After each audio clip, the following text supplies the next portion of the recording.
Yo! Starting to get the hang of this, sort of, in a way. Although I loathe it and I would much rather sit. I like to sit with a keyboard in front of me. Richard Vobes did a video, I think it was this morning, and he sat at a typewriter, and it's something I can completely relate to in terms of engaging with the medium. Talking to this camera feels like a vanity project. But like I say, I'm doing this in like a Hunter S. Thompson sort of way. I think I'm using it as a dictaphone that I can then, well, what I'll do is I'll do this video, I'll make some notes from the video, and then I'll compile like an actual written thing. But the point is, like when you write, even on a typewriter or a laptop or anything like that, you sit like a pianist. Ding, ding, ding, ding, ding, ding, ding, ding, ding, ding, ding, ding. Elbows up, and you can smash into the keys, and you can really get into it. Now I'm doing this without notes. There's a few things that have pissed me off in this last little while. One is the Plymouth Art Weekender. That irritates me because there are far too many of my contemporaries that are so desperate to be known as a thing, absolutely desperate. And I think that this is, you can see it in every, from Facebook to TikTok to Plymouth City Council, like all of these self-aggrandizing assholes. I'm a thing, look at me do a thing, look at me be a thing. Personally, I'm many things. Right? I've ruminated on this a lot. Like I'm a business, I'm technically a business. HMRC and me don't get on, but I am a business. And how do I justify that? Well, I take raw materials, be that rock or wood or paper and paint, and I turn it into product. And like the market has shown that there is a desirability in the product that I render, regardless of what medium I apply myself to. So I am an artist, I am an architect, I am a geologist, I am an explorer, I am an adventurer, I am a miner of strata through ecological environmental practices, which isn't an easy thing to do in this day and age, or generally, ideally I'm sort of leading by example. And yeah, the Plymouth Art Weekender is something, arts should be what I'm doing. Basically, all of the best artists, I think, throughout history are the people that sat on the outside of Pharaoh's court, of Sultan's graces, of the government's endorsement, and they just did the thing as a expression of the fact that they are a living, breathing, free entity. This whole thing has been co-opted. These days, most of my contemporaries can't ratify themselves as artists unless the government says there's some funding available. And there's so many, like I've written about this before. Here in the West Country, where I am, we've got so many art initiatives, art collectives, CICs, all of this bullshit, which is just sad. It is sad because all of these people should be completely independent from the guises of government. And we've rendered a situation where, I was talking about this with some people down at the studio the other day, we've rendered ourselves whores, basically. We have taken the artistry out of the original noble pursuit, and we have become hawkers of product. Now, cost of living crisis, everything like that. My point, my argument is that instead of trying to outdo each other for plastic money, or like funding, or this and that, what we should be doing is uniting in our independence. What we should be doing is demonstrating our unwillingness to drop our knickers for the sake of that government, that corporate endorsement. And like, it's a plague, but it runs parallel to several things that are going on sort of like within the contemporary sphere. So you've got this MGTOW. Like I find this really, really amusing. I think it's off the back of like the incel thing, like involuntarily celibate principle. Something that, you know, I've never had a problem with, thankfully. I'll touch wood. So this MGTOW and passport bro movement is basically saying that you modern women have lost all of your shit, and we're not getting married, we're not going dating, we're not going into your bars and your clubs, and like bars and clubs that basically overcharge you for entry and alcohol, with all of the commission going to the exchequer, an exchequer full of shit, as I've mentioned before. Seeing as we live in a currency of plastic money, and we've completely devalued ourselves. Now, like, you know, property prices are high, food prices are high, the value of our money continues to go down, and there's a lot of speculation about, you know, the metals market and things like that at the moment, which, you know, I do have a vested interest in, because I do mine silver ore, arsenic, even uranium in, you know, some instances.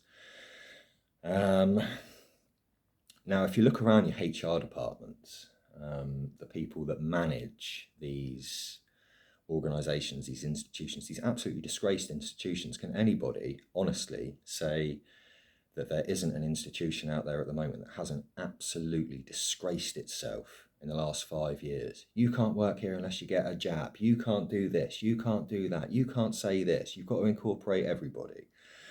Well, I've kind of left myself a little bit ostracised. I mean, I don't mind it because I enjoy my own company. I've got an awful lot of things to do in a day. I've been working hard. I have been working hard, a lot harder than a lot of people. And that's fine, you know, I don't begrudge that. I enjoy the work. But what I do take exception to is when mediocrity is so self-congratulatory, so self-promotional. As me trying to exercise, you know, humility, and as I say, like within the disciplines that I do work in, I have demonstrated a level of proficiency that really like seems to upset a lot of this mediocrity. They can't stand that my hair's as blonde as it is and I don't dye it. They hate the fact that I'm not aging that badly. They can't stand it that they spent umpteen years in university paying all the fees, and to become a thing that they can then advertise, that they can then sell. Now, I'm an artist, I'm an architect, I'm a general designer of various things. As I say, all of these disciplines, I never sought to be ratified by any of these. I just am those things, you know, through studious application. I do admit, I think that I did have a natural aptitude. I was fortunate enough to be born with a natural aptitude in some skill sets, and I have spent my time, regardless of what drama or hiatus has been taking place, and I have had a few imposed upon me by these petty bureaucrats and these people in HR and administrations. Despite all of that, I have honed my crafts and my skills, and it just gets people's nose out of joint. It does. Like I've worked in building sites, you know, in order to set up projects here and there, I've had to take on some really crappy jobs. I've had to work in double glazing factories. I've done fish frying in fish and chip shops. I've worked in bars. I've worked in restaurants. You name it. And I have probably dedicated at least 6 weeks of my life, you know, to get the capital behind me to be able to get the paper or do, you know, whatever it is that I need to be able to render the project at hand. And these days, there are a lot of these internet intern kids that just sort of sit around scrolling through all of this crap online, trying desperately to figure out a way to be the most celebrated version of whatever it is they proclaim to be. It's an artificial like competitiveness. I liken it to the red light district. Now I've lived in some red light districts around the world over the time. I mean, you usually get a cheap rent in the red light districts. You used to. I mean, now with the gentrification of the world, like it's not so much the case. But whether you're an artist, whether you run a restaurant, whether you run a bar, whether you run an outdoors activities pursuit centre, you're all prostitutes. You're all like banging on the glass, trying to beckon people in. Oh, come on, I'll drop my knickers for €50. And how many customers do you need in a day to be able to cover the ever escalating overheads that we're all subjected to? So basically, you're voluntarily getting fucked for a discount price so that you can meet the demands of these ever escalating costs. My argument has been eradicate the costs. The percentage people, the commissionaires, the estate agents, the bankers, the politicians and the royals, they love it. They love it when we go into overdrive and we desperately stick our nose to the grindstone and we try and churn out as much as we possibly can for notoriety or capital gain. And it's a sick joke. But I mean, I don't find it that funny. I've found myself exceptionally frustrated at various times in my life when I have executed a thing and then one of these bland entities will look out and they'll go, oh, look at what Aaron's doing. We can get some funding. We can get some funding and we can do that. And then they make a complete pig's ear of it. You know what I mean? They piss away money, government money, which is plastic money, so it doesn't really matter. But like the things that I could have done within the field of my particular study at any given juncture would have been exponentially more if I wasn't in this bizarre artificial competition with these people that otherwise would just be playing video games, that have voluntarily interned themselves into all of this makeshift nonsense. So, the standalone reactionary, and it is reactionary. Someone said to me the other day, oh, you're just an activist. I'm not an activist at all. I'm an artisan. I am prone to reactionary tendency. I am. So if you say, oh, why don't you wade through all of this shit? I'll say no. They say, oh, why don't you sign up for this and, collaborate with these people and do this and, you can have some funding. No.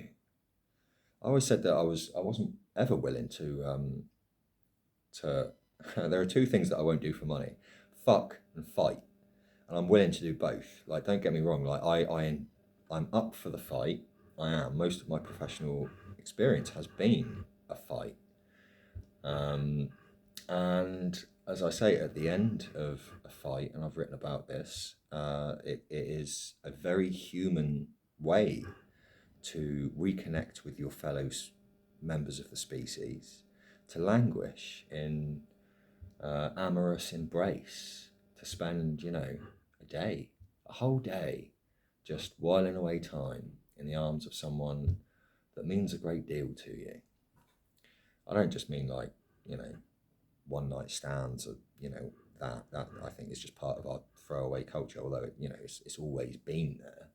But I think that we've heightened it. And again, I think that the MGTOW movement kind of highlights a sober mind's perspective on just how appealing a ran-through tramp actually is. So yeah, I think that will do it for now. Are we 15 minutes? Yeah. So what are you all doing? You know what I mean? Like, when I come through these cities, when I bring my wares from my reclusive positions to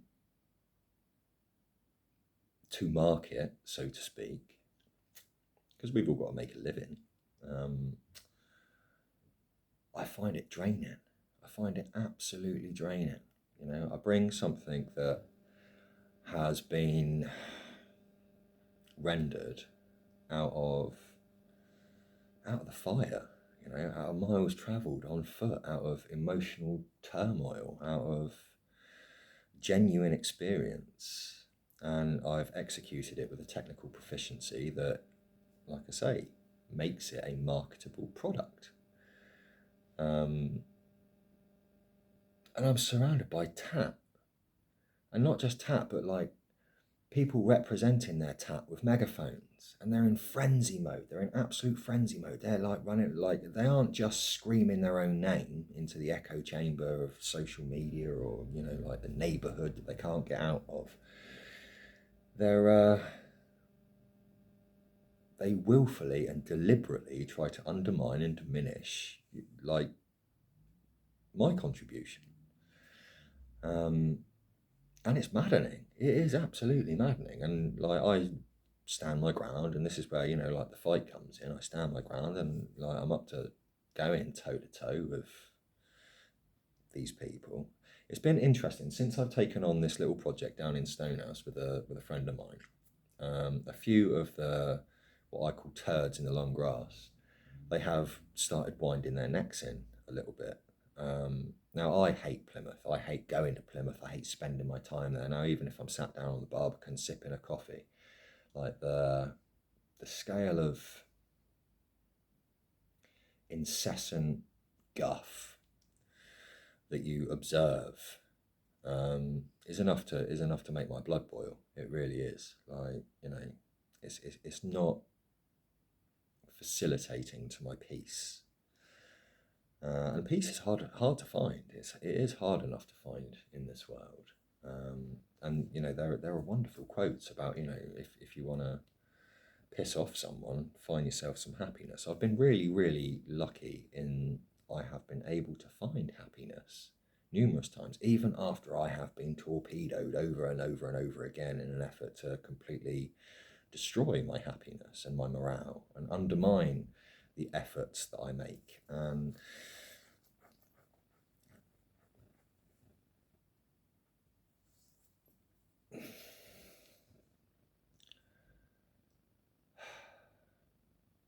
as I say, it's a laughable joke because it just looks like organised prostitution, self-aggrandizing mediocrity, all in the rat race, trying to outdo each other, outcompete each other, outshout each other for the opportunity to drop your knickers for €50. And you know, like I put my head in my hands and like, ah, what the fuck are you people doing? Seriously, what the fuck are you people doing? I'll leave it with one last note because I'm going to draw this to a close, and I'm going to say, beware of the crowds. Beware of the crowds and even the congregations. These virtue signalling, money laundering weirdnesses, because it's all been infiltrated. All of it has been infiltrated by sinister. I mean, maybe they're just ignorant. Maybe they are just ignorant. But like, there is a point, and again, there are quotes that reference this. Like, there is a point where your ignorance becomes malicious because you are willfully ignorant. So, I mean, I said it about Boris Johnson in an architectural meeting when he was mayor of London. That guy is a moron, and he might even be dangerous. And I'm saying that now to my contemporaries. I'm saying that to the artists, to the designers. I'm saying it to the teachers. I'm saying it to the chefs. I'm saying it to the small business owners. I'm saying it to the politicians. I'm saying it to the boss babes and the guys in high vis that think they're somehow a reflection of what Labour used to be. For the love of God, man, just stop. Please just stop, pause, breathe. Think about what it is you're doing. because from my vantage, you're willful participants in the end of the world, and you're doing it for plastic money so that you can pay off overscaled overheads, so that people that don't do very much can cleave a 20% yield out of your efforts. As I postulated before, the great desperation is upon us. There was a Great Depression, about the 1920s, I think, when they took silver out of our actual currency. And now we are in the great desperation. Please stop being so pathetic.